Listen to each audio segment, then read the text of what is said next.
pada zaman dulu teknologi masih sangat sederhana, tidak ketersediaan pupuk atau pestisida yang bisa digunakan untuk melakukan upaya itu tidak ada. Maka akan dilakukan terobosan-terobosan secara teknis menurut zamannya, menurut kondisi sosial, kultur sosial pada zaman itu. Maka itu menurut saya merupakan rumus abadi yang bisa digunakan. Assalamualaikum warahmatullahi wabarakatuh. Selamat datang kembali di channel Sang Petani. Semoga Anda yang menyaksikan video ini dalam keadaan sehat walafiat, tidak kurang satu apapun. Sahabat-sahabat tani semuanya, pada kesempatan kali ini saya akan membahas tentang metode jadul, metode stressing pada zaman dulu ketika kakek-kakek kita memiliki pohon pete yang tidak berbuah. Maka mereka datang ke kebun lalu membawa parang mengancam pohon pete itu dengan mengatakan, "Kamu kalau tidak berbuah akan saya tebang." Nah, apakah hal itu mitos atau memang fakta? Mari kita ikuti videonya berikut ini. Berikut penjelasannya dengan narasumber yang sangat terpercaya. Beliau dari Mitra Tani Desa Medayu.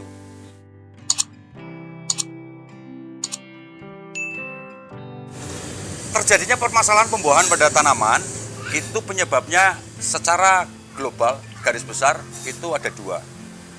Pertama, terjadinya permasalahan karena hama penyakit yang menyerang pada tanaman sehingga terganggu proses metabolisme tanaman itu. Dan yang kedua, karena ketidaktersediaannya, karena tidak tersedianya unsur hara-hara esensial untuk proses generatif atau proses pembuahan.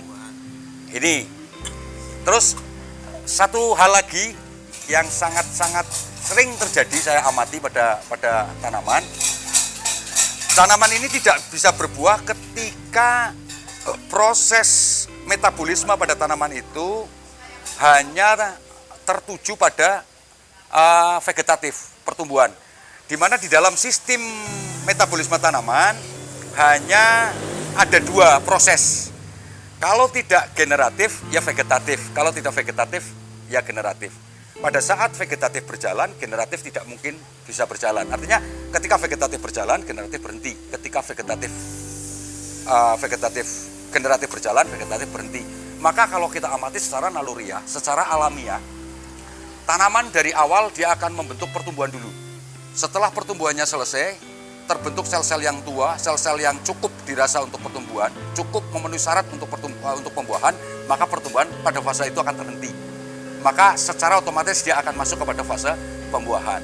Nah, ketika terjadi permasalahan pertumbuhan tidak bisa terhenti pada tanaman, maka pembuahan sulit terjadi. Maka ada proses ngelamar itu ada dua. Ngelamar dengan berkaitan dengan pemberian unsur hara, dan ngelamar berkaitan dengan menghentikan proses laju vegetatif agar tanaman bisa masuk ke dalam stadia generatif. Nah, teknik ngelamar dua sistem ini dilakukan oleh pada tradisi budaya Jawa kita, budaya nenek moyang kita. Satu dulu ada ngelamar dengan diweden-wedeni. Kakek kita ke sawah, ke kebun, bawa parang atau bawa kapak, dia mengamangi diweden-wedeni dengan ritual tertentu. Dia bilang ke wit itu, ke tanaman itu, "Nek ora woh kotak tegor." Terus pura-pura ditebang, betul-betul dibacok dengan parang atau dengan kapak. Lah, sebetulnya tidak usah dengan ngomong seperti itu pun otomatis, karena yang namanya menghentikan proses laju vegetatif itu hanya dengan satu cara, stressing. Kalau istilah teknik modernnya adalah stressing. Stressing itu menyakiti tanaman atau membuat tanaman ini merana, menderita, sehingga pada kondisi sakit atau menderita atau stres tidak mungkin pertumbuhan itu akan berjalan. Baik manusia, tumbuhan atau hewan sama. Pada kondisi stres, pada kondisi sakit, pada kondisi merana, menderita, pertumbuhan akan berhenti. Maka pada saat terhenti itulah stadia generatif metabolisme pembuahan memiliki kesempatan untuk masuk. Bahasa kunonya diweden-wedeni. Diamang-amang nganggo gaman, diamang-amang nganggo petel, perkul, terus etok-etok ditegur. Nah pada saat itu kontra grek, sakit, luka karena dibacok dengan parang atau dengan kapak, dengan perkul gitu loh. Nah pada saat geduk deg, kontak akar, sel-sel tanaman, saraf-saraf pada tanaman itu stres, maka pertumbuhan berhenti, grek. Itu teknik sederhana karena pada zaman dulu teknologi masih sangat sederhana, tidak ketersediaan pupuk atau pestisida yang bisa digunakan untuk melakukan upaya itu tidak ada. Maka akan dilakukan terobosan-terobosan secara teknis menurut zamannya, menurut kondisi sosial, kultur sosial pada zaman itu, maka itu menurut saya merupakan rumus abadi yang bisa digunakan selamanya. Terbukti sampai hari ini upaya stressing pruning masih dilakukan oleh anak cucu kakek nenek moyang kita dulu sampai hari ini masih dilakukan. Justru tradisi yang menurut sebagian selama ini dipandang tabu, dipandang konyol, sebetulnya rumus yang sangat canggih.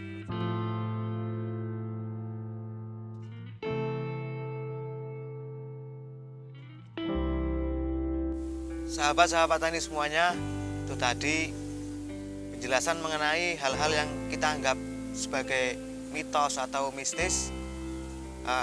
Ketika kita menjumpai seseorang yang men-stressing tanaman yang tidak kunjung berbuah dengan metode-metode yang terlihat seperti mitos. Akan tetapi sebenarnya ketika dikaitkan dengan teknologi pada zaman sekarang, itu adalah metode stressing pada zamannya. Oke, mudah-mudahan bermanfaat. Saya akhiri, assalamualaikum warahmatullahi wabarakatuh.